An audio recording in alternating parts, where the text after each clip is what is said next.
बिस्मिल्लाहिर्रहमानिर्रहीम। अस्सलाम वालेकुम पाकिस्तान। नाजरीन, कैसे हैं आप? ठीक ठाक हैं? उम्मीद करता हूँ बिल्कुल ठीक ठाक होंगे और अपनी खूबसूरत सी ज़िंदगी अपने खूबसूरत अंदाज से गुजार रहे होंगे। नाजरीन, जैसा कि आप सब जानते हैं कि मैं आप लोगों के लिए आज की शख्सियत प्रोग्राम में लेकर आया करता हूँ। आज मैं आपको जिस शख्सियत का तारुफ़ करवाने जा रहा हूँ, आप प्रोफेसर हैं, आप रिसर्चर हैं, आप एक उस्ताद हैं और आप एडमिनिस्ट्रेटर हैं।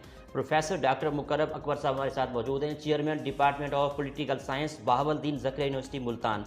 तो आज हम आपसे रिसर्च के हवाले से बात करेंगे, तालीम के हवाले से बात करेंगे और पाकिस्तान में रिसर्च कल्चर को किस तरह प्रमोट किया जा रहा है। तो आइए हम डॉक्टर साहब से बात करते हैं। अस्सलाम वालेकुम सर। वालेकुम अस्सलाम। डॉक्टर साहब कैसे हैं आप? अल्हम्दुलिल्लाह, अल्लाह का शुक्र है। डॉक्टर साहब, सबसे पहले तो बहुत शुक्रिया, आपने हमें कीमती टाइम दिया।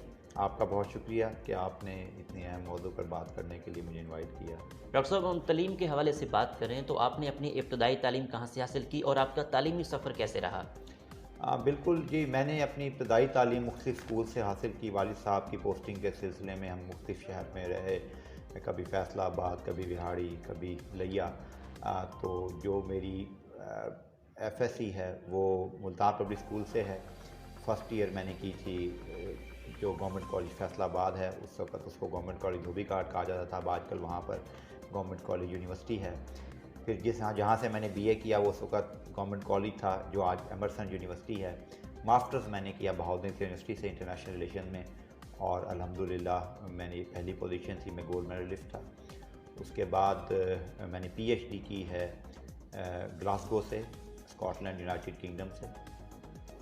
अच्छा सर, आपका पीएचडी का थीसिस किस हवाले से था? मेरी पीएचडी का जो टॉपिक था वो था Pakistan at cross road, war against terrorism and international law. Basically ये एक मेजर अगर इसको देखा जाए तो पॉलिटिकल साइंस और इंटरनेशनल पॉलिटिक्स के अमलगमेशन है, जो दो अहम सब डिसिप्लिन है इस फील्ड के, इंटरनेशनल लॉ और स्ट्रेटजिक स्टडीज़, इन दोनों से डील करता है कि वार अगेंस्ट टेररिज्म के किस तरह स्ट्रेटजिक स्टडीज़ में किस तरह स्ट्रेटजी के हवाले से डिसीजन लिए जाते हैं और उसके लॉ के आस्पेक्ट, पर्टिकुलरली इंटरनेशनल लॉ के आस्पेक्ट को डिस्कस किया गया है मेरे थीसिस में। ठीक सर, आपके कितना रिसर्च आर्टिकल और कितना किताबें पब्लिश हो चुकी हैं? अल्हम्दुलिल्लाह मेरे तकरीबन कोई 35 के करीब रिसर्च आर्टिकल्स नेशनल और इंटरनेशनल लेवल पर पब्लिकेशन हो चुकी हैं और 4 बुक्स हैं जो मैंने एडिटेड बुक्स में चैप्टर लिखे हैं, जिनमें से 2 बुक्स जो हैं वो इंटरनेशनल जो यूनाइटेड किंगडम के मशहूर व मारूफ पब्लिशर हैं पालग्रेव मैकमिलन और रुटलेज, उन्होंने छापी हैं। आप कितना नेशनल और इंटरनेशनल कॉन्फ्रेंस में शिरकत कर चुके हैं? मैं तकरीबन अल्हम्दुलिल्लाह 20 से ज़्यादा कॉन्फ्रेंसेस में शिरकत कर चुका हूँ जो नेशनल और इंटरनेशनल लेवल पे थी, और मैंने तकरीबन कोई 6-7 से ज़्यादा ममालिक हैं जहाँ का सफ़र किया है अपने मकाला जात पढ़ने के लिए। अच्छा सर, आपने फॉरेन कंट्रीज़ का विज़िट किया, तालीम भी वहाँ से हासिल की, तो आपने उनके कल्चर को और पाकिस्तान के कल्चर को कैसा देखा? अब बड़ा अहम सवाल आपने किया है, बड़ा अहम मौजू है ये बड़ा अनफॉर्चुनेट है कि हमारे यहाँ जो एजुकेशन है वो बिल्कुल लीस्ट प्रायोरिटी है, जबकि जो डेवलप कंट्रीज़ हैं, क्योंकि ज़ाहिर है मैंने ज़्यादातर डेवलप कंट्रीज़ का सफ़र किया, डेवलप कंट्री से पीएचडी की, वहाँ पर एक टोटली डिफरेंट कल्चर है कि मैं बहैसियत स्टूडेंट वहाँ पर था मौजूद और पीएचडी कर रहा था, तो जो फैसिलिटीज़ मुझे वहाँ पर हासिल थी वो यहाँ पर मैंने देखा है कि जो आपके फैकल्टी मेंबर्स हैं, पीएचडी स्टूडेंट्स तो दरकिनार, जो पीएचडी फैकल्टी मेंबर्स हैं या जो रेगुलर फैकल्टी मेंबर्स हैं उनको भी हासिल नहीं है। और उसमें कई चीज़ों का मैं जो है वो अदा कर सकता हूँ। इन्वायरमेंट है वो एकेडमिक इन्वायरमेंट वो नहीं है, आपके पास रिसर्च जर्नल की जो एक्सेस है यहाँ पर वो नहीं है, बुक्स की अवेलेबिलिटी यहाँ पर इस तरह नहीं है, रिसोर्स इस तरह नहीं है, वर्किंग इन्वायरमेंट इस तरह नहीं है, इंटरनेशनल कॉन्फ्रेंसेस के लिए जो वहाँ पर आपको ट्रैवलिंग अलाउंस दिया जाता है वो इस तरह यहाँ पर नहीं दिया जाता। तो वहाँ पर प्रायोरिटी दी जाती है हायर एजुकेशन को, और यही वजह है कि उन ममालिक में जो तरक्की है उसमें अगर देखा जाए तो उसमें मोर दैन 75% जो रोल है वो वहाँ की इनोवेशंस का है। और वो इनोवेशंस कहाँ से आई? वो इनोवेशन रिसर्च कल्चर से आई। ठीक, आप अब देखते हैं कि अमेरिका जैसा मुल्क अगर आज आलमी ताकत है तो उसमें सबसे अहम चीज़ जो उसको कंट्रीब्यूट करती है वो उसकी इनोवेशन है। और अगर इंटरेस्टिंगली आप ये देखें कि आपको नज़र आएगा कि वहाँ पर जो लोग इनोवेशन में शामिल रहे वो अमेरिकन नहीं थे, वो डिफरेंट कंट्रीज से आए थे। अमेरिका ने सिर्फ उनको जो है हायर किया, अमेरिका ने उनको अच्छे इंसेंटिव दिए और लोग वहाँ पर गए और उन्होंने इनोवेशन के ज़रिए आज अमेरिका को इस मुकाम पर पहुँचाया। तो हमारे यहाँ इन तमाम चीज़ों का जो मैंने जिक्र किया फुकदान है। अच्छा सर, आपने टीचिंग प्रोफेशन को कब ज्वाइन किया और कहाँ कहाँ आपने खिदमत अंजाम दी? जी, मैंने टीचिंग प्रोफेशन को ज्वाइन किया। पहले तो मैं प्राइवेट कॉलेज में पढ़ाता रहा, उसके बाद मैंने जो पब्लिक सेक्टर की तरफ आया तो यूनिवर्सिटी ऑफ बलूचिस्तान में 2002 में डिपार्टमेंट ऑफ इंटरनेशनल रिलेशन से मैंने अपनी सर्विस का गवर्नमेंट जॉब का आगाज़ किया। उसके बाद मेरी अपॉइंटमेंट जो है वो कराकोरम इंटरनेशनल सिटी गिलगित में हुई इंटरनेशनल रिलेशन डिपार्टमेंट में, और फिर 2004 में मैंने बहाउद्दीन ज़िक्रिया यूनिवर्सिटी को ज्वाइन किया एज ए लेक्चर, और फिर PhD करने चला गया और मुख्तलिफ जो है वो अपनी पोजीशंस की तरक्की लेता हुआ अल्हम्दुलिल्लाह अल्लाह के फज़ल करम से अब मैं वहाँ पर बतौर प्रोफेसर खिदमत सर अंजाम दे रहा हूँ। और आप पॉलिटिकल साइंस डिपार्टमेंट के चेयरमैन भी हैं? अल्हम्दुलिल्लाह जी, मैं चेयर। अच्छा सर, आपके डिपार्टमेंट में कितना फैकल्टी मेंबर हैं और वहाँ PhD हैं या MPhil हैं? हमारे पास अल्हम्दुलिल्लाह इस टाइम 8 फैकल्टी मेंबर्स हैं, जिनमें से 5 अल्हम्दुलिल्लाह जो हैं वो PhD हैं और 2 इनरोल्ड हैं, उनकी PhD अनकरीब हो जाएगी, तीसरे भी अनकरीब इनरोल हो जाएंगे, और बाकी हमारी ज़्यादातर विजिटिंग फैकल्टी भी है। आपकी आइडियल पर्सनैलिटी कौन है? आइडियल पर्सनैलिटी अगर बहैसियत हम मुस्लिम देखें तो मैं तो वाज़े तौर पर जो है हज़ूर अकरम सल्लल्लाहु अलैहि वसल्लम को समझता हूँ कि आइडियल पर्सनैलिटी हैं, क्योंकि उनकी अगर हम ज़ात को देखें, ख़ास तौर पे अगर मैं एक उस्ताद बहैसियत उस्ताद देखूँ तो जो मौल्लिम का काम हज़रत मोहम्मद सल्लल्लाहु अलैहि वसल्लम ने सर अंजाम दिया वो कोई नहीं। और अगर हम दुनियावी तौर पर देखें तो कायद मोहम्मद अली जनाह को मैं समझता हूँ कि वो मेरी आइडियल पर्सनैलिटी हैं, कि उन्होंने दिन रात मेहनत करके अल्लाह के फजल करम से हमारे लिए एक आज़ाद मुमलिकत का क़याम जो है वो मार्ज़ वजूद में लेकर आए, और उन्होंने उसके लिए अपनी जान की, अपनी ज़िंदगी की, अपनी सेहत की परवाह नहीं की। और हम जो आजकल हालात देखते हैं मुसलमानों के इंडिया में, उसको देखते हुए हम सबको अल्लाह का शुक्र अदा करना चाहिए और कायद-ए-आज़म की विजनरी लीडरशिप की तरफ देखना चाहिए कि उन्होंने इस चीज़ को बहुत पहले भांप लिया था और इसीलिए कायद-ए-आज़म के जो ख्वाब था उसको शर्मिंदा ताबीर करने में अहम किरदार अदा किया कि हम आज एक आज़ाद मुमलिकत में सांस ले रहे हैं। डॉक्टर साहब, आपका पसंदीदा लिखारी कौन है? लिखारी डेफिनेटली अगर देखा जाए इंटरनेशनल पॉलिटिक्स के हवाले से, चूँकि ज़्यादातर हम उसी के तालिबे इल्म हैं वही पढ़ते हैं, तो वो मैं समझता हूँ कि अज़र हाज़िर में जो नोम चॉम्स्की है वो मैं समझता हूँ ग्लोबल पॉलिटिक्स के हवाले से बड़े वाज़े तौर पर अपनी आरा रखते हैं, और जो एक डोमिनेंट थाट्स हैं, जो एक ग्लोबल डोमिनेंस है अमेरिका की, उसको क्रिटिसाइज़ भी करते हैं अपनी राइटिंग में, और बड़ा ओपनली जो है वो मैं ये समझता हूँ कि वो एक पिक्चर प्रेजेंट करते हैं वर्ल्ड पॉलिटिक्स की, जिसके ज़रिए एक तालिबे इल्म की हैसियत से मैं समझता हूँ कि हमें जो इस टाइम आलमी मंजरनामा है उसको समझने में बहुत ज़्यादा मदद मिल सकती है। अच्छा सर, आप पॉलिटिकल साइंस के चेयरमैन भी हैं, डिपार्टमेंट हेड भी हैं, तो CSS के इम्तिहान की तैयारी किस तरह करनी चाहिए जो लोग CS के ऑफिसर बनना चाहते हैं? आपका क्या पॉइंट ऑफ व्यू है? ये आपने बड़ा अहम और बड़ा अच्छा सवाल किया है इस हवाले से कि ये फिर अगेन बड़ा अनफॉर्चुनेट है कि हमारे यहाँ जो पास होने वाले स्टूडेंट्स की रेशो है वो बहुत कम है परसेंटेज। ज़्यादातर जितनी सीट्स होती हैं उतने स्टूडेंट्स बाद औक़ात पास ही नहीं होते भी हैं तो बड़ी कम टफ कंपटीशन रह जाता है। मैं ये समझता हूँ कि इसमें 3 चीज़ें बड़ी अहम ज़रूरी हैं। सबसे पहला तो जी hard work, there is no substitute of hard work, कि आप मेहनत करें। ये मेहनत जब आप करते हैं तो अल्लाह ताला आपका साथ देता है और आप मेहनत से कोई भी चीज़ हासिल कर सकते हैं। बिल्कुल। दूसरी दूसरी चीज़ मैं समझता हूँ कि CSS के हवाले से इंग्लिश बहुत ज़्यादा अहम है, क्योंकि हमारे यहाँ डेफिनेटली हमारा इन्वायरमेंट भी ऐसा है, हम बचपन से इंग्लिश पढ़ते आते हैं कंपल्सरी सब्जेक्ट के, लेकिन हम अभी अपने आप को उस तरह डेवलप कर नहीं सके हैं। तो इंग्लिश की हमारे यहाँ अंग्रेज़ी जो है वो अभी तक लिखने की कमज़ोरी पाई जाती है। तो दूसरा मैं ये कहूँगा कि अंग्रेज़ी के ऊपर जो है वो ज़ोर दिया जाए। तीसरा रेगुलर रीडिंग हैबिट, कि रेगुलर रीडिंग हैबिट करनी चाहिए आपको बचपन से ही। अगर हम वेस्ट में देखें तो स्कूल में बच्चों को आदत डाल दी जाती है, वो चाहे नावल पढ़ें चाहे कोई भी चीज़ पढ़ें, उनको कहा जाता है कि आप एक बुक पढ़ के आएँ इनिशियल लेवल पे बन के। उसकी वजह ये होती है कि उनकी एक रीडिंग हैबिट डेवलप हो जाती है। तो जब आपकी रीडिंग हैबिट डेवलप हो जाएगी तो फिर हो सकता है कि आप नावल से होते होते इंटरेस्ट पैदा करें अपना, और फिर आप जो आपकी एकेडमिक बुक्स हैं उनकी तरफ आ जाएं, या जो डिफरेंट CSS में हिस्टोरिकल हैं, इंडो पाक मुस्लिम हिस्ट्री है, इंटरनेशनल रिलेशंस की हिस्ट्री है, यूरोपियन हिस्ट्री, अमेरिकन हिस्ट्री है, उसको आप में एक इंटरेस्ट पैदा होगा पढ़ने के लिए। और जब आप उन किताबों को पढ़ेंगे तो अल्टीमेटली मैं नहीं समझता कि अगर आप इन 3 चीज़ों को करें तो CSS क्लियर ना कर सकते। सर डॉन न्यूज़पेपर का कितना रोल है?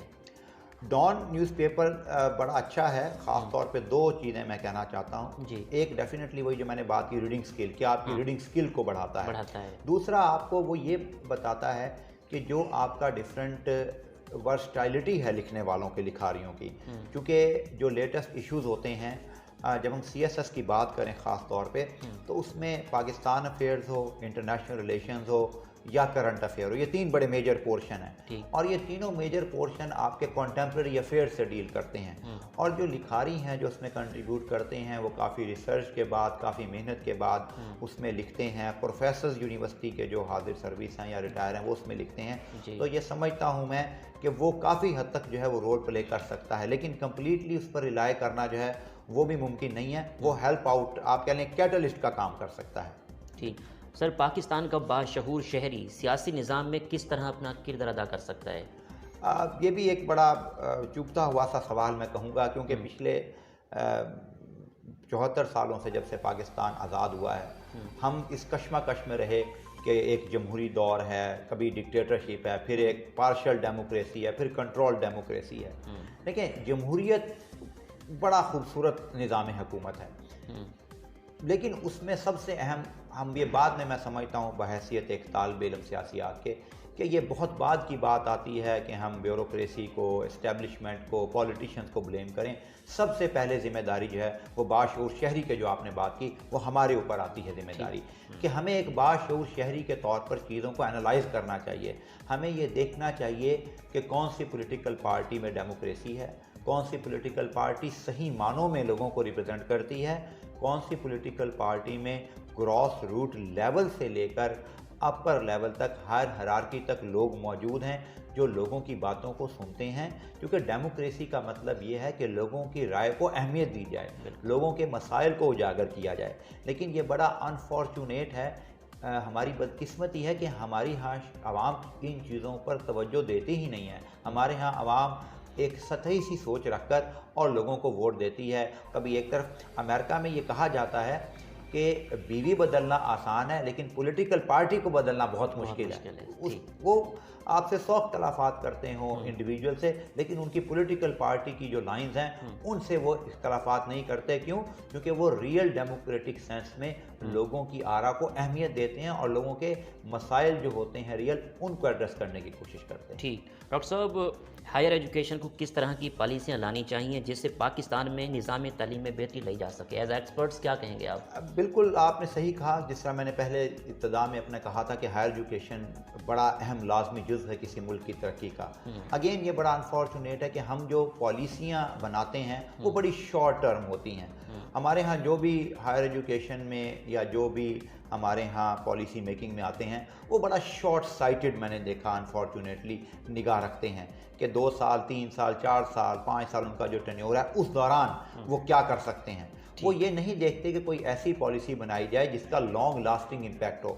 और फिर होता यही है कि वो 2 साल के बाद, 3 साल, 4 साल, जो भी उनकी मुद्दत है, वो जब उसके बाद जाते हैं तो वो पॉलिसी अपना असर ख़त्म कर देती है और नया आने वाला उस पॉलिसी को बिल्कुल टॉप से टर्वी चेंज कर एक नई पॉलिसी सामने ले आता है। और यही 70 साल के जो तजर्बात हैं जो तालीम के साथ किए जा रहे हैं, वो हम उसका नतीजा देख रहे हैं कि अनफॉर्चुनेट है कि पाकिस्तान की कोई भी यूनिवर्सिटी, माँ सिवाय चंद एक के, कोई भी काबिल ज़िक्र नहीं है और टॉप 300-400 में वर्ल्ड में अपना नाम नहीं बना सकी है। तमाम वसाइल होने के बावजूद भी, बेशक वो कम हैं, लेकिन कम्पीट किया जा सकता है। अच्छा सर, कॉन्फ्रेंस का तलबात को और स्टेट को क्या फ़ायदा होता है? देखिए, कॉन्फ्रेंस बड़ा अहम लाजमी जुज़ है। जिस तरह मैंने भी बताया कि जब मैं पीएचडी कर रहा था तो उस दौरान मैंने कई कॉन्फ्रेंस अटेंड की। इसका मकसद ये होता है कि एकेडेमिया असल में जो है वो फील रखता है, वो रियल प्रॉब्लम को आइडेंटिफाई कर सकता है और फिर उसका सही सोल्यूशन दे सकता है, क्योंकि उसका कोई पर्सनल वेस्टेड इंटरेस्ट नहीं है। सियासतदान का या डिक्टेटर का पर्सनल वेस्टेड इंटरेस्ट होता है हर पॉलिसी के पीछे। एक अच्छे एकेडमिशियन का काम ही यही है कि वो रियल प्रॉब्लम्स को आइडेंटिफाई करे, एक अच्छा रिसर्चर उस पर रिसर्च करे और फिर एक सोल्यूशन प्रोवाइड करे जो लेकर जाए। तो ये कॉन्फ्रेंसेस जो हैं ये एक पीयर गैदरिंग का ज़रिया होती है कि जिसमें लोग मिलते हैं, एकेडमिशियन मिलते हैं, एक ख़ास मौजू के ऊपर मुख्तलिफ पेपर प्रेजेंट किए जाते हैं और फिर वहाँ से एक नई एकेडमिक डिबेट जनरेट होती है कि पॉलिसी मेकर्स की कहाँ पर ख़राबी है, कहाँ पर कोताही है और किस तरह उस कोताही को ठीक किया जा सकता है, और फिर वो पॉलिसी रिकमेंडेशन देते हैं। लेकिन फिर अगेन मैं कहूँगा ये अनफॉर्चुनेट है कि वेस्टर्न वर्ल्ड में उन पॉलिसी रिकमेंडेशंस को बहुत ज़्यादा अहमियत दी जाती है और उन पॉलिसी मेकर्स को अपनी पॉलिसी में शामिल किया जाता है। पाकिस्तान जैसे थर्ड वर्ल्ड कंट्रीज़ में वो सिर्फ कॉन्फ्रेंस के हद तक महदूद रहते हैं। अगर कोई पॉलिसी पेपर भेजे भी जाएँ तो उनको ख़ास अहमियत नहीं दी जाती।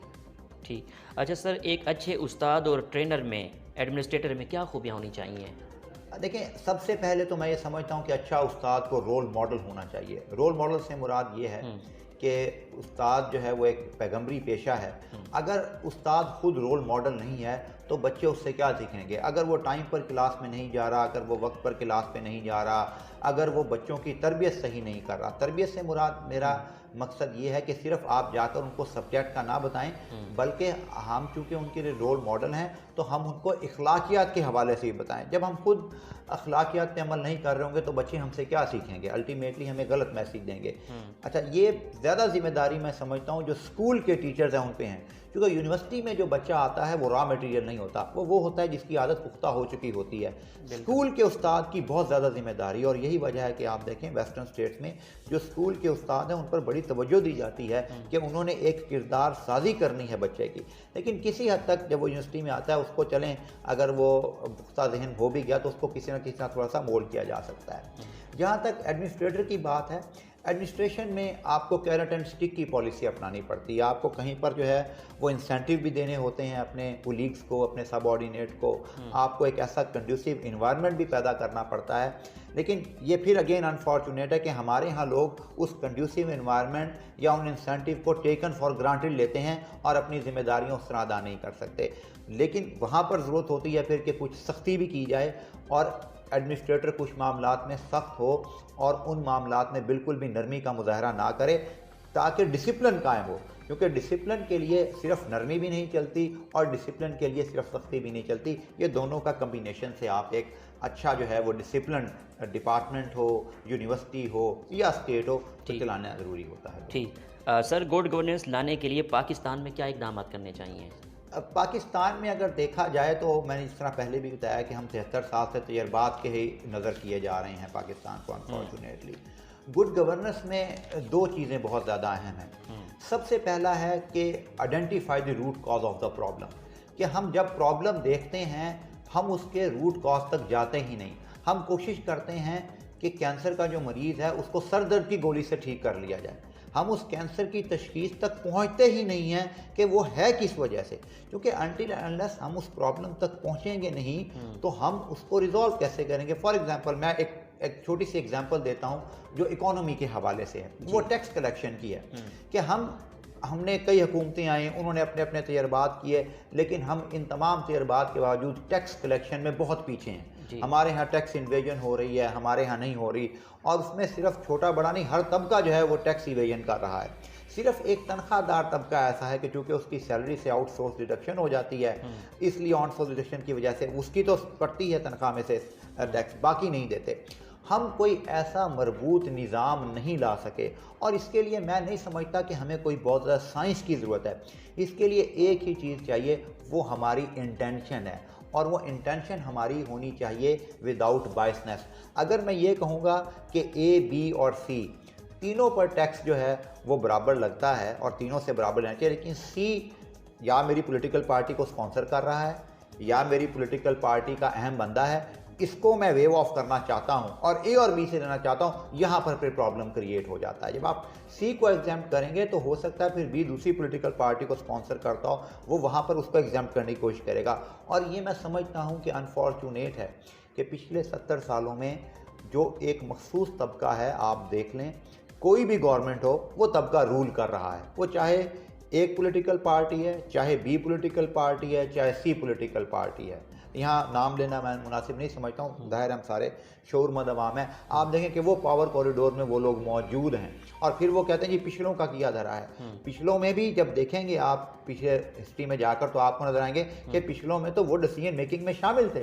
तो इस वजह से मैं समझता हूँ कि ये जो पॉलिसी मेकिंग है पाकिस्तान में, जो गुड गवर्नेंस है, वो पॉलिसी मेकिंग का फुकदान है। और पॉलिसी मेकिंग कब होनी चाहिए? जब आप रूट काज को आइडेंटिफाई करें और उस रूट काज को आप आइडेंटिफाई करते वक्त अपनी बायसनेस नहीं रखेंगे, आप न्यूट्रल होकर सोचेंगे। सर, पाकिस्तान में यूनिवर्सिटियों के रिसर्च के हवाले से यूनिवर्सिटियां क्या किरदार अदा कर रही हैं पाकिस्तान में? मैं समझता हूँ कि पुराने ज़माने के मुकाबले में काफ़ी बेहतर हुआ है। मतलब जिस तरह रिसर्च प्रोडक्टिविटी देखें, रिसर्च के अवार्ड देखें, अभी भी स्टिल हमें बहुत ज़्यादा इम्प्रूवमेंट की ज़रूरत है। अभी भी स्टिल हमें बजट्स की बहुत ज़्यादा ज़रूरत है। यूनिवर्सिटीज़ के बजट पे कट लगा दिया जाता है, रिसर्च के बजट पे कट लगा दिया जाता है। मैं ये समझता हूँ कि रिसर्च का बजट अच्छा। दूसरा ये कि यूनिवर्सिटीज़ को भी चाहिए कि वो अपने सोर्सेज से अपने फंड्स को जनरेट करें। आजकल जो डिफरेंट ऑफिसेज हैं, जिस तरह ऑरिक ऑफिस है, जिस तरह जो है वो रिसर्च कल्चर को प्रमोट करने की बात है, इंडस्ट्री और एकेडेमिया कोलैबोरेशन की बात है, ये होना चाहिए। दुनिया में आप देखें कि लोग बाहर से प्रोफेसर फंडिंग लेके आते हैं और उस फंडिंग पर उस स्टूडेंट को स्टूडेंटशिप की ऑफ़र की जाती है और वो पीएचडी करता है। हमारे यहाँ अनफॉर्चुनेट अभी ये कल्चर प्रमोट नहीं हो रहा। इस कल्चर को प्रमोट करने की बहुत ज़्यादा ज़रूरत है ताकि हमें फंडिंग भी आए और उस फंडिंग से हम जो रियल प्रॉब्लम है सोसाइटी के, उनका सोल्यूशन भी लें। अच्छा सर, यहाँ पे पाकिस्तान स्कॉलर्स की रिसर्च से हुकूमत पाकिस्तान कितना मुस्तफ़ीद हो रही है? उसमें दो बातें हैं। वही बात मैं कहूँगा कि ताली जो है वो एक हाथ से नहीं बजती, दोनों हाथों से बजती है। इसमें हमारे स्कॉलर्स और हुकूमत दोनों का ही मैं समझता हूँ कसूर है। हुकूमत का कसूर इस हवाले से है कि हुकूमत उस तरह सरपरस्ती नहीं कर रही जिस तरह हुकूमत को सरपरस्ती करनी चाहिए। जहाँ तक स्कॉलर की बात है, स्कॉलर भी यहाँ पर मैं ये समझता हूँ कि उस नीयत से नहीं आ रहा कि वो सोसाइटी का कोई प्रॉब्लम ले और उस प्रॉब्लम को आइडेंटिफाई करके उसके सोल्यूशन की तरफ जाए। उसकी भी कोशिश यही है कि बस मैं डिग्री अर्न करूं, चाहे वो एमफिल लेवल की है, चाहे पीएचडी लेवल की है। यही वजह है कि हम एमफिल कर रहे हैं, पीएचडी कर रहे हैं, हम डिफरेंट इश्यूज़ पे कर रहे हैं। मैं इसकी अगेन एक एग्जांपल देना चाहता हूं कि जब हम यूके गए तो हमने देखा कि वहाँ पर पीएचडी हुई है ग्लासगो में जो पुलिसिंग के मसाइल हैं उसके ऊपर। अब वो एक बड़ा अच्छा क्रिमिनोलॉजी का थीसिस है जिसमें बताया गया है कि पुलिस के क्या मसाइल हैं ग्लासगो में और कहाँ फ्लॉज है और किस तरह उसको रेक्टिफाई किया जाना चाहिए। हमारे यहाँ अनफॉर्चुनेट हम शुरू करते हैं अमेरिका ताल्लुकात चाइना के साथ, रशिया के, इंडिया के साथ, चाबहार पोर्ट। हम अपने रियल प्रॉब्लम्स को तो पहले आइडेंटिफाई करते ही नहीं, फिर जब आइडेंटिफाई नहीं करते तो उन पर काम नहीं करते। जब उन पर काम नहीं करेंगे तो किस तरह हम कोई पॉलिसी देंगे? अच्छा, अगर कोई इस तरह का काम करता है उसको हुकूमत जो है वो बिल्कुल भी सरपरस्ती नहीं करती। तो ये प्रॉब्लम्स हैं जिनको किया जाता है। मसलन मैंने 2010 में पीएचडी शुरू की तो मैं ये समझता हूँ कि मैं उनमें से पहला था लोगों में से जिन्होंने ड्रोन अटैक्स को हाईलाइट किया। मेरा 2011 में एक इंटरनेशनल पेपर पब्लिश हुआ। 2011 में एक न्यूयॉर्क लॉ स्कूल की रिपोर्ट थी जो ड्रोन पे आई, वो मेरे पेपर प्रेजेंट करने के बहुत बाद में आई। अगर आप उनको कभी इत्तफाक को पढ़ने का आप देखें कि आपको पता लगेगा कि उससे ज़्यादा अहम बातें या वैसी ही बातें मैंने उनसे पहले की कि ये इलीगल हैं और ये सारी चीज़ें हैं, इस कॉन्टेक्स्ट में पाकिस्तान सोसाइटी को नुकसान पहुंचा। लेकिन वही बात कि यहाँ पर जो है वो जब प्रेज ही नहीं है, यहाँ पर जब आपको रिवार्ड ही नहीं है, यहाँ पर सरपरस्ती नहीं है, तो वो न्यूयॉर्क ने चूँकि वो काम किया है तो उसको हाईलाइट कर दिया गया। अगर आपके अपने पाकिस्तानी ने वो काम पहले किया था उसको उस तरह अपलॉड नहीं किया गया। अच्छा सर, यहाँ पे पाकिस्तान के निज़ाम तालीम में क्या मसाइल हैं जो आप चाहते हैं कि हल होने चाहिए? 4 बातें मैं करना चाहूँगा। वैसे तो बहुत सारी चीज़ें हैं, मसाइलों का एक अंबार है, लेकिन मैं समझता हूँ कि अगर इन 4 चीज़ों को एड्रेस किया जाए, सबसे पहला तो जो है वो आपके एक एजुकेशन सिस्टम तमाम के लिए एक होना चाहिए, एक एजुकेशन सिस्टम। हमारे यहाँ जो डिस्पैरिटी है वो बहुत ज़्यादा है। स्कूल हैं, फिर प्राइवेट स्कूल हैं, फिर एक एलिट क्लास प्राइवेट स्कूल है। यूनिवर्सिटीज़ में चले जाएं, प्राइवेट यूनिवर्सिटी हैं, पब्लिक सेक्टर यूनिवर्सिटी हैं, और एक फिर एलिट क्लास की यूनिवर्सिटीज़ हैं। उनमें फंडिंग का, फीसिस का, इन सारी चीज़ों का चूँकि डिफरेंस है, तो ज़ाहिर है जो एलिट क्लास में पढ़ रहा है वो उसके साथ कैसे compete कर सकता है जो टाट के स्कूल में पढ़ा है। इसमें कोई शक नहीं कि अल्हम्दुलिल्लाह हमारे यहाँ जो टैलेंट है वो टाट के स्कूल से आया है। मुझे इस बात पर फ़ख्र है कि मैंने अपनी तालीम का कुछ हिस्सा टाट के स्कूल में भी पढ़ा है। तो मतलब ये आपके अंदर चीज़ें हैं, लेकिन जहाँ आपने डिस्पैरिटी क्रिएट कर दी वहाँ डेफिनेटली एक एनवायरनमेंट का, एक बच्चा एयर कंडीशन में बैठकर इंग्लिश मीडियम में ऐसी टीचर से पढ़ रहा है जो बड़ी हाई ग्रेजुएट है हाई स्कूल से या किसी अच्छे इंस्टीट्यूशन से, और एक तरफ वो स्कूल में पढ़ रहा है जो है जो गवर्नमेंट का स्कूल है जहाँ पर जो है वो टीचर्स की उस तरह ट्रेनिंग नहीं है, टीचर की जो ट्रेनिंग होती है। ये पहली बात। दूसरी बात जो है वो हायर एजुकेशन के हवाले से कहूँगा, फंडिंग के हवाले से, कि हायर एजुकेशन में फंडिंग का फुकदान है। हायर एजुकेशन को फंडिंग देनी चाहिए गवर्नमेंट को। डेफिनेटली गवर्नमेंट को, यूनिवर्सिटीज़ को ये कहना चाहिए कि हम मैचिंग ग्रांट देंगे, कि कुछ जनरेट आप करें, क्योंकि हम सोली डिपेंड नहीं कर सकते, और ना हमें करना चाहिए कि हम जो हैं, फिर हमारी यूनिवर्सिटी का क्या फ़ायदा। यूनिवर्सिटी, मैं ये नहीं समझता हूँ कि यूनिवर्सिटी का मकसद एक BS लेवल के बच्चे को A for Apple B for bat पढ़ाना है। यूनिवर्सिटीज़ का मकसद रिसर्च को प्रमोट करना है। ये एक रिसर्च ऑर्गेनाइजेशन है, रिसर्च मकसद होता है किसी भी यूनिवर्सिटी का। आप देख लें, हार्वर्ड का नाम, कैम्ब्रिज का नाम, ऑक्सफोर्ड का नाम क्यों है? कोविड आया, इन तीनों यूनिवर्सिटीज़ ने कोशिश की, ऑक्सफोर्ड ने वैक्सीन बनाई, काम। हमें ये काम यूनिवर्सिटी के अंदर यहाँ भी करने चाहिए। उसके लिए डेफिनेटली हमें एकेडमिया को इंडस्ट्री से लिंकेज करना चाहिए। यहाँ पर मौजूदा मुल्क की सूरत हाल के मुताबिक स्कॉलर्स को किस तरह की रिसर्च करनी चाहिए? स्कॉलर्स को मैं ये समझता हूँ कि जो हमारे डोमेस्टिक इश्यूज़ हैं, अगर वो सियासियात के हैं तो उनको सियासियात के मौजू, central province relationship, 18th amendment, democracy, dictatorship, control democracy, जमहूरियत, लोकल गवर्नमेंट सिस्टम या ग्रॉस रूट, इस किस्म के इश्यूज़ के ऊपर जो है वो रिसर्च करनी चाहिए, ताकि वो एक अच्छी आउटपुट दे सकें, अच्छी इनपुट दे सकें कि कहाँ पर हमारा प्रॉब्लम है और उसको किस तरह रिजॉल्व किया जा सकता है। इसी तरह बैनुल-अक़वामी ताल्लुकात में अगर जाएं तो हमें ये देखना चाहिए कि हमारे कौन से फ्लॉज हैं कि जहाँ पर हम इंटरनेशनल लेवल पर फार बिहाइंड जो हैं वो हैं। हमारे नेबरिंग में इंडिया है, उसकी सक्सेसफुल फॉरेन पॉलिसी है, अगर पाकिस्तान की नहीं है तो पाकिस्तान की किस तरह सक्सेसफुल बनाती है। सिमिलरली अगर हम एग्रीकल्चर में, आप देखें हम एक एग्रीकल्चर कंट्री थे, हमारे यहाँ अनफॉर्चुनेटली वो वक्त आ गया कि हमारी एग्रीकल्चर प्रोडक्ट्स हमारी नीड के मुताबिक भी नहीं रही। बजाय इसके कि हम एग्रीकल्चर प्रोडक्ट्स को एक्सपोर्ट कर रहे थे या एक्सपोर्ट फ्यूचर में करते, हम अब मुझे पिछले दिनों पता लगा कि अब तो हमें जो बीज है वो भी बाहर से इंपोर्ट करना पड़ता है यील्ड बढ़ाने के लिए। कि हम एग्रीकल्चर प्रोडक्ट्स होने के बावजूद, एग्रीकल्चर लैंड होने के बावजूद हमारे पास इतनी लैंड है कि हम साउथ, अगर एक अंदाजे के मुताबिक हमारी जो एग्रीकल्चर लैंड है अगर हम उसको सही यूटिलाइज़ करें तो साउथ एशिया की जो फूड की रिक्वायरमेंट है वो सिर्फ पाकिस्तान की एग्रीकल्चर लैंड से पूरी की जा सकती है। लेकिन हमने अनफॉर्चुनेटली आम अगर लगाए हुए हैं जो हम एक्सपोर्ट करते थे, हमने वो काट कर जो है वो कॉलोनियाँ बनानी शुरू कर दी हैं।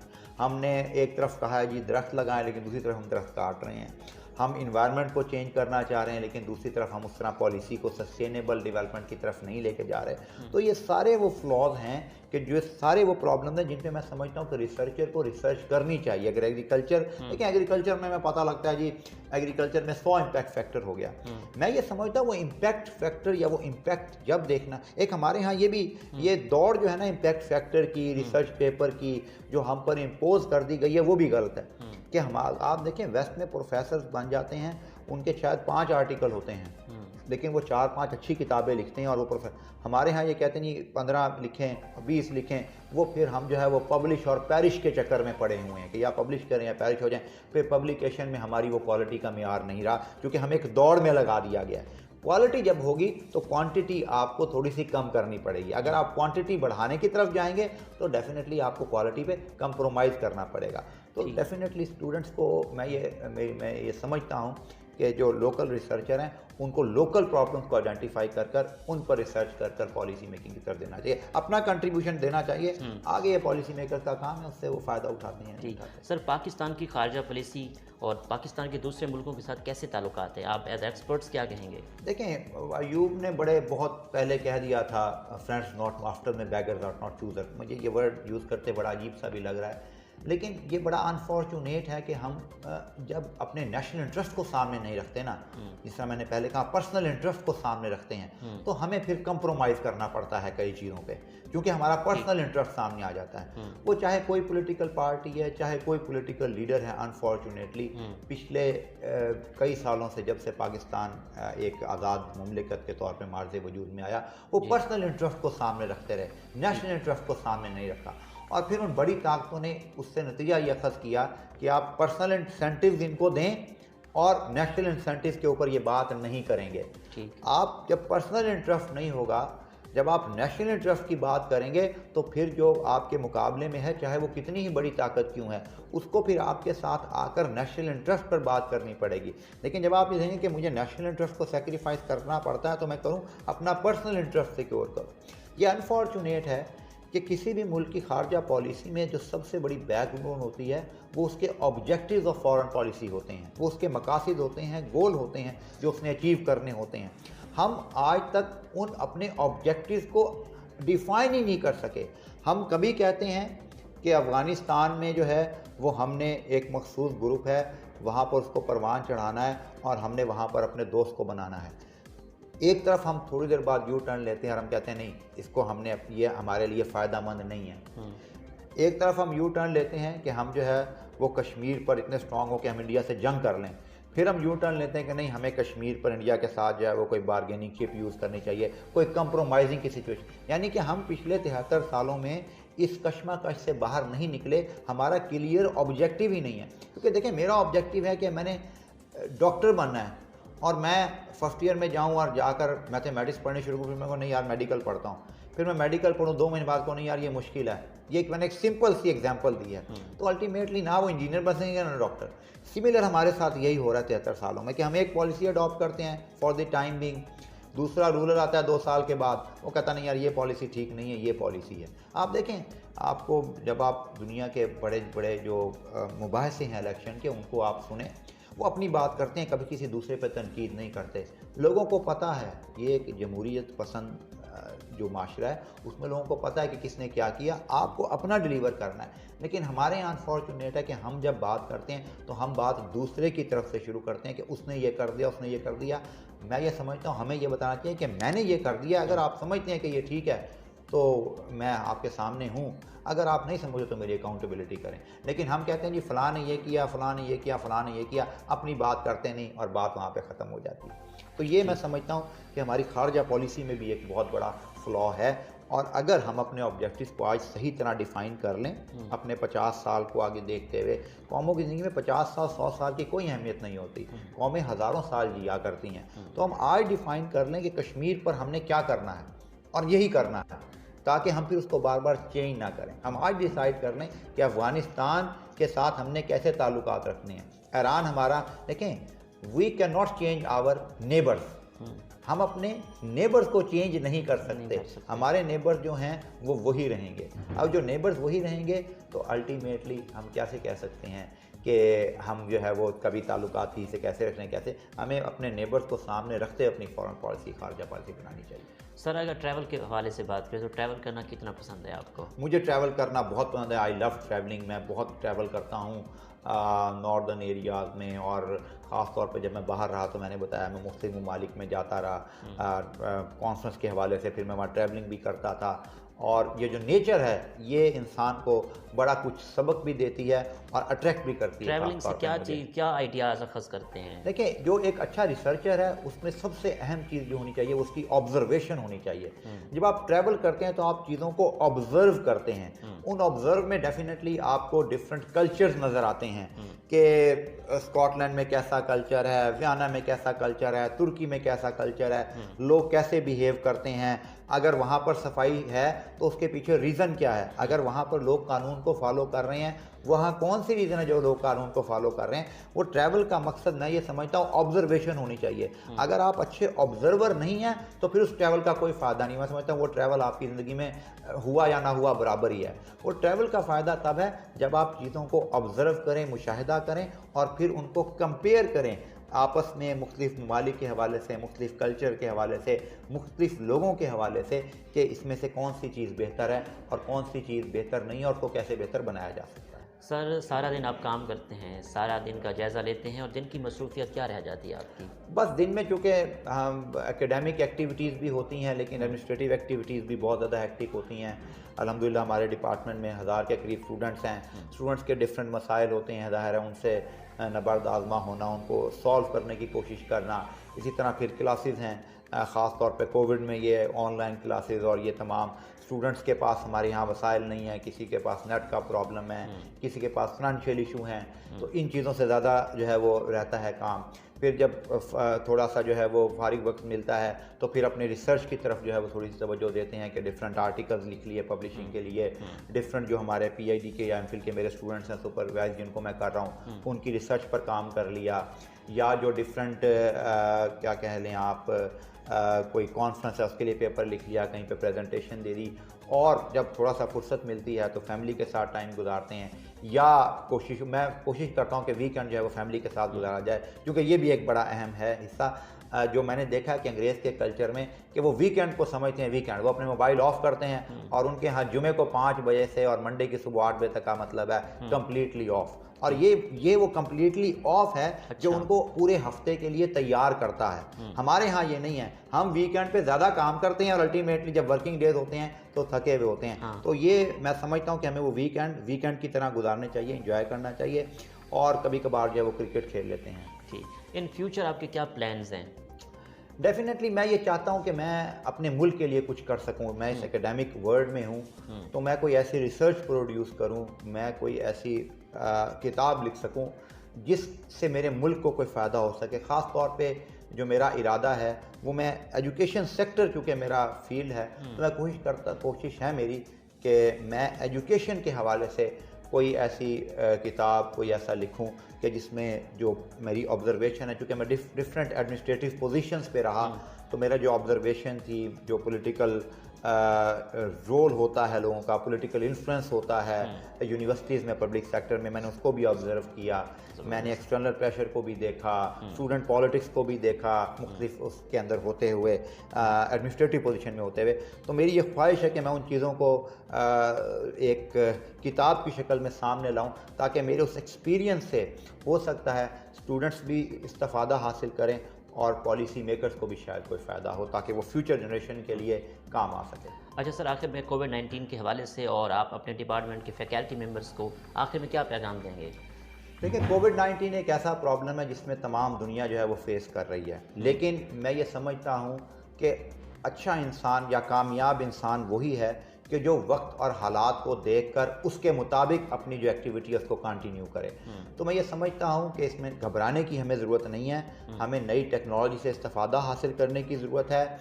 हमें एक नए अज़्म के साथ कि इस किस्म के मसाइल दुनिया में पहले भी आते रहे, अब तो हमारे पास अल्हम्दुलिल्लाह बहुत फैसिलिटीज़ हैं। अगर ये स्वाइन फ्लू या हम पुराने ज़मानों में चले जाएँ तो ऐसी ऐसी वबा आई कि जब दुनिया के पास कोई फैसिलिटी नहीं थी, अब तो बहुत फैसिलिटीज़ मौजूद हैं। तो मैं अपने तलबा को भी ये पैगाम देना चाहूँगा कि वो सही तरह जो है वो एजुकेशन की तरफ तवज्जो दें और पढ़ें, और मैं साथ साथ उनको भी ये कहना चाहूँगा कि जो असातिज़ा हैं कि वो दिल लगा कर पढ़ाएँ और अपने आप को इस तरह मोल्ड कर लें दोनों, ताकि एजुकेशन कंटिन्यू रह सके और वो आगे बढ़ें, बजाय इसके कि हम कोविड से पीछे चले जाएं। तमाम दुनिया में कोविड में ऑनलाइन एजुकेशन है, तो हम भी उस ऑनलाइन एजुकेशन में अपने आप को ढालें और आगे बढ़ें। बहुत शुक्रिया आपका, आपसे बात करके और आपसे बहुत सारी चीज़ें सीखने का मौका मिला, और आई होप कि हमारे देखने वाले सुनने वालों को भी सीखने का बहुत कुछ मौका मिला। बहुत बहुत शुक्रिया आपका कि आपने मुझे जो है वो वक्त दिया। आपने बहुत शुक्रिया। जी, तो नाज़रीन, आपने आज की शख्सियत प्रोग्राम सुना। इसी के साथ अपने मेज़बान अहमद महमूद को इजाज़त दीजिए। अल्लाह हाफिज़, अल्लाह निगहबान, पाकिस्तान जिंदाबाद।